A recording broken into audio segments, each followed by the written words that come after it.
చంద్రబాబు నాయుడు గారు లాగా ముస్లింలకి అన్యాయం చేస్తూ ముస్లింల గొంతు కోసేటువంటి బిల్లు అయినటువంటి వక్ఫ్ బోర్డు చట్టానికి చంద్రబాబు నాయుడు గారు చేసినట్టుగా వంత పాడే వాళ్ళం మేము కూడా. కానీ మేము ప్రజా అవసరాలు, రాష్ట్ర అవసరాలు మాత్రమే మాకు ముఖ్యం.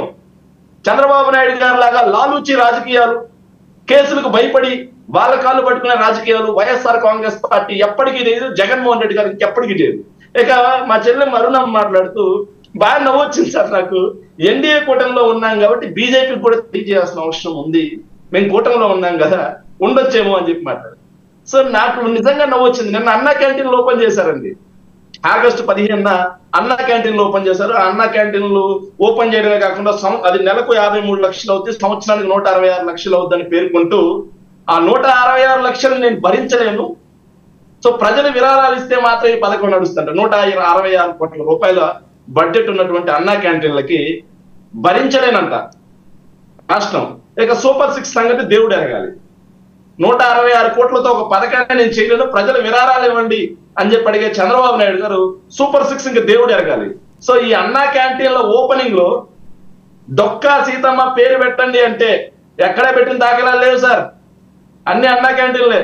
ఆఖరికి పిఠాపురంలో డిప్యూటీ సీఎం ఏదైతే పవన్ కళ్యాణ్ ఫోటో లేదని చెప్పేసి అలిగేసి గోల చేసి పవన్ కళ్యాణ్కి చెందినటువంటి అభిమానులు ఫోటో అతికించుకున్న పరిస్థితి. ఇది వాళ్ళ కూటమి సార్, ఇది వాళ్ళ కూటమి, ఇది వాళ్ళ బంధం. దీన్ని చూసి మేము నవ్వుకోవాలో ఏం చేయాలో అర్థం కావట్లా. గెలిచినా ఓడినా నికాసైన రాజకీయం, నిజాయితీతో కూడిన రాజకీయం వైఎస్ఆర్ కాంగ్రెస్ పార్టీ సొంతం. ఇంకా మా చెల్లెమ్మ మాట్లాడుతూ ఏదైతే అవినీతి అధికారులు వైఎస్ఆర్ కాంగ్రెస్ పార్టీ కొమ్ము కాసిన అధికారులు, బాగా నవ్వొచ్చింది సార్ నాకు. వాళ్ళలో కొంతమంది ఉన్నారు సార్, డిఐజీ స్థాయి అధికారి అయినటువంటి విశాల్ గున్ని గారు సార్. విశాల్ గున్ని గారి ట్రాక్ రికార్డ్ ఐపీఎస్ ఆఫీసర్ కొత్తగా వచ్చే చాలా మందికి కూడా అది పెద్దవాళ్ళ శిక్ష లాంటిది సార్. విశాల్ గున్ని గారి ట్రాక్ రికార్డ్ ఎక్కడ స్టార్ట్ అయిందో తెలుసా సార్?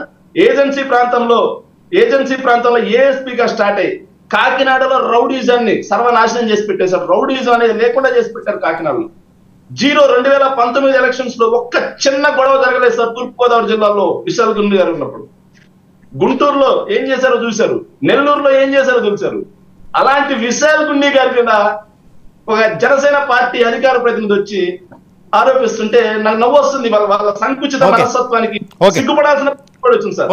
వాళ్ళలో కృష్ణకాంత్ పటేల్ గారు సార్, వినండి, కాంతిరాన్ టాటా లాంటి అద్భుతమైన ఆఫీసర్స్ ఉన్నారు సార్, అద్భుతమైన ఆఫీసర్స్.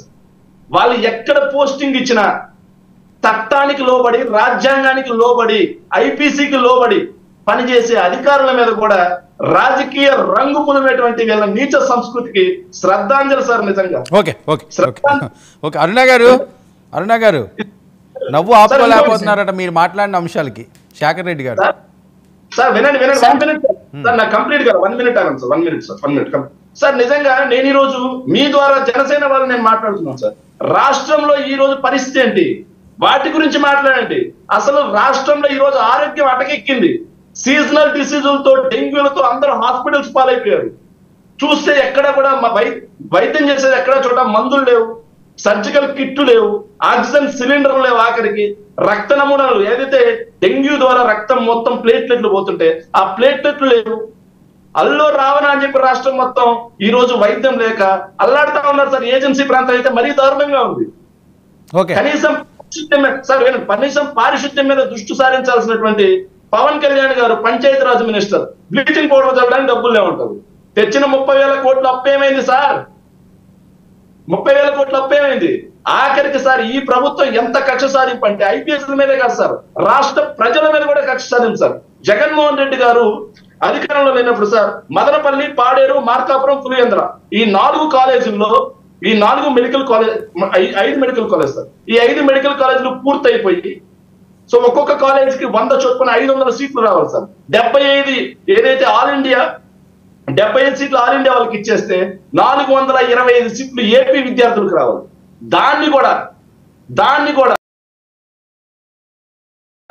ప్రైవేట్ కి అప్పచెప్పాలి అని చెప్పేసి వాళ్ళకి అటాచ్మెంట్ ఇవ్వకుండా నీరు కట్టడం వల్ల ఈ రోజు ఆంధ్ర రాష్ట్రానికి చెందిన వైద్య విద్య చదువుకోవాలనుకునే పేద మధ్యతరగతి విద్యార్థులు 425 మంది భవిష్యత్ అగమ్య గోచరం అయిపోయింది. అసలు కాలేజీలో పూర్తి చేయలేదు కదా సార్. వాటి గురించి సమాధానం చెప్పండి తమ్ముంటే. అసలు కాలేజీలే పూర్తి చేయలేదు మీకు ప్రభుత్వ హయాంలో. అవి ఎప్పుడు పూర్తయ్యాయి, ఎప్పుడు ప్రైవేట్ గా చెప్పారు, ఎప్పుడు పేద విద్యార్థులకు అన్యాయం జరిగింది? అక్కడ మార్కాపురం కాలేజీలో పూర్తి అవ్వాలి. ఎప్పటికి కనీసం స్లాబ్ కూడా పడాలి, 2 స్లాబ్లు 2 ఫ్లోర్లకు తప్ప. మీ గవర్నమెంట్ ఎప్పుడు కట్టింది? దానికి రిలీజ్ చేసిన గ్రాంట్స్ ఏం చేశారు మీ గవర్నమెంట్ అంతా? ఆ కాలేజ్ ఎప్పటికీ అన్కంప్లీట్ ఉండిపోయింది, ఎత్తిపోయింది. మీరు ఆగండి, నేను చెప్తా. ఒక్క నిమిషం ఆగితే నేను చెప్తా. మార్కాపురం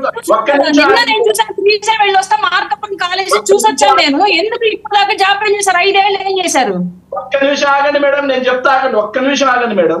జగన్మోహన్ రెడ్డి గారు అధికారంలో ఉన్నప్పుడు ఏలూరు, రాజమహేంద్రవరం, మచిలీపట్నం, నంద్యాలలో 150 సీట్ల లెక్కన క్లాసులు స్టార్ట్ అయిన 5 కాలేజీల్లో మొత్తంగా 750 మంది విద్యార్థులకు. 5 కాలేజీలు ఆగండి sir, 1 minute sir, 1 minute sir.